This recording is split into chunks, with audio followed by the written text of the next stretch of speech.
I think the drape cut thing you mentioned, and that every drape cut is not the same, is a very good thing to talk about. So if someone ignorant, let's say, about drape cut, like me, would say, Stephen, what's the difference between Anderson and Shepard drape cut, Kilgore drape cut, and Stephen Hitchcock drape cut? What should I be looking for? Like, how would you describe that, and how would you talk someone through that? Well, I think I mean Anson Shepherd. I don't know, what they're making at the moment, but when I was there, the coat was a flat coat. So the canvas, basically, Kilgore. I'm trying to be like Kilgore, basically in the 60s. That's what I'm trying to achieve now.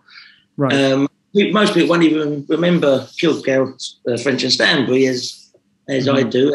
And so basically, an Anson Shepherd coat is a flat coat.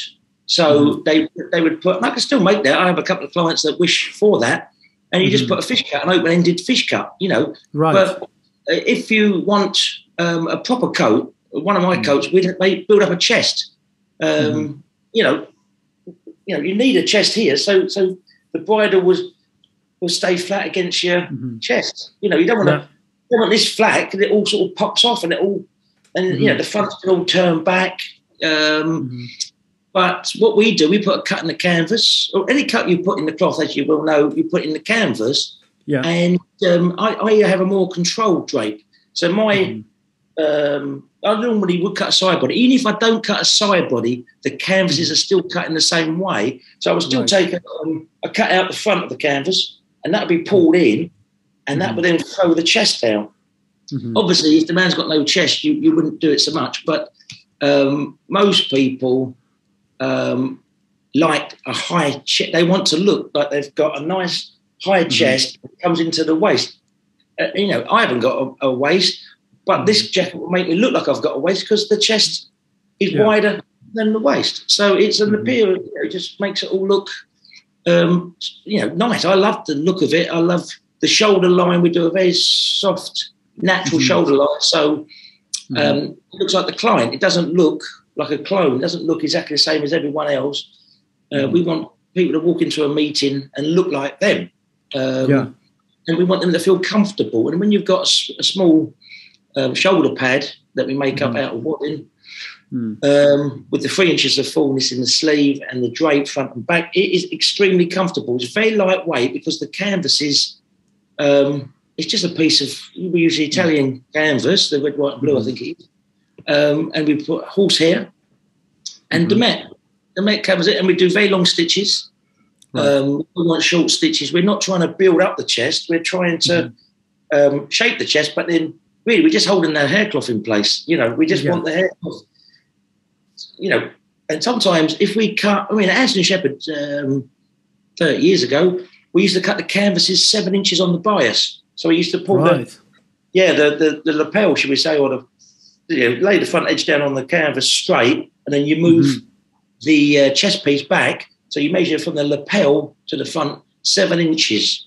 Right. So that would go straight through so that would collapse basically, Yeah. We can still do that, but for me to sell that, when I was on my own, it's very difficult to sell that to an American that has never seen. A lot of my clients know nothing about Anson Shepherds. They're not. They don't. Some of them come from Anson Shepherd, some of them don't. So if you gave them a coat that's all creased up through the fronts, and they've got some coats, how can you put? Sometimes the drape, they say it's drape, but the coat's just too wide, the chest's too big. Right. I've seen it many times on clients and on mannequins and things like that. You just think, well, the armhole's in the wrong place. They haven't taken into consideration that it's when you make a drape coat, the coat comes back. It can't go up on the neck, so you straight. It's going to go back, and when it goes back, it's going to push into the armhole. So you clear the armhole, so you don't get, you don't get wrinkles here. We don't want wrinkles down the chest here. You want drape there. Anything else, if it's all wrinkly here, that's bad tailoring. That's not drape. That's a mess. So, I'm really happy that you say that, because I tend to think sometimes when I look at some photos and some of the jackets that people make by hand, as they say, I do see, like you say, a lot of messiness, and I'm thinking, why are they calling it drape, and why are they devaluing the term drape? Because the term drape is not like you say, an excuse to create a mess. So I can imagine you as someone who does incorporate a lot of drape in his cutting to look at that and be like, oh man, what are you guys doing?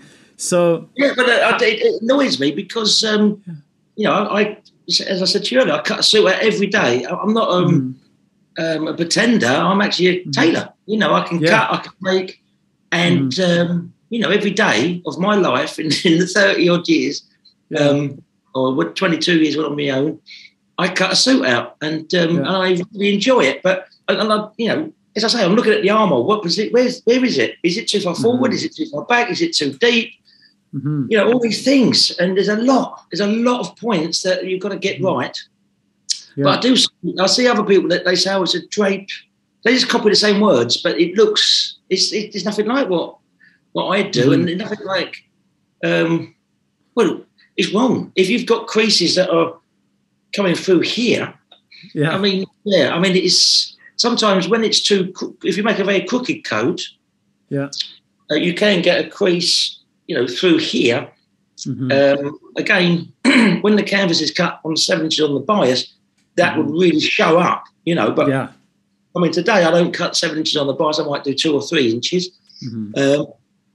So I want the coat just to settle down a little bit after the man's, well, you know, when he's wearing the coat, his body heat, things he puts in his pockets will just weigh that down, and it will just drop a little bit. But I mean, as I say, years ago, it used to drop a lot. It used to come down, come off the hips, and it beautiful. It was a good look. It was a good look, but it has to be done well. You can't half-heartedly do it. It has to be perfect. The coat maker and the cutter, well, they're the two most important things in a suit. So you've got to have both firing all cylinders, and you'll have a good suit.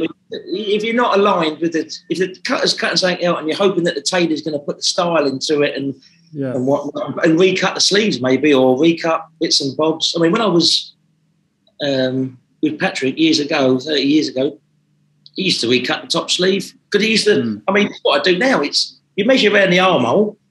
I had 1.5 inches on for the top sleeve, so I measure around the top sleeve, and it's got to be 1.5 inches bigger. And the shape now that we've got, well, it's exactly the same one from Kilgore, because John, one of my coat makers, he's got a couple of block sort of shapes. So you've got the front side, you've got the front of the sleeve, and he's adapted that himself again over, you know, 50 years or whatever, 50, 60 years. So, but that started off at Kilgore. So it's the same drape, it's the same front side, because there's angles. These angles have got to go together. You can't have a sleeve.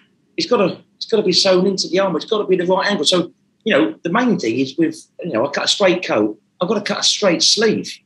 I can't cut a straight coat and then cut a very crooked sleeve. It won't go in. And a lot of these, I've seen so many things over the time, but that's what they do sometimes. They put a sleeve in that isn't going to fit. So the tailor, the coat maker, obviously has to redo it. I remember Patrick used to redo every single one of the Mr. Harvey's, and they used to pick up the back and just cut off maybe 1/2 inch. That's 1 inch on the double, you know. I see.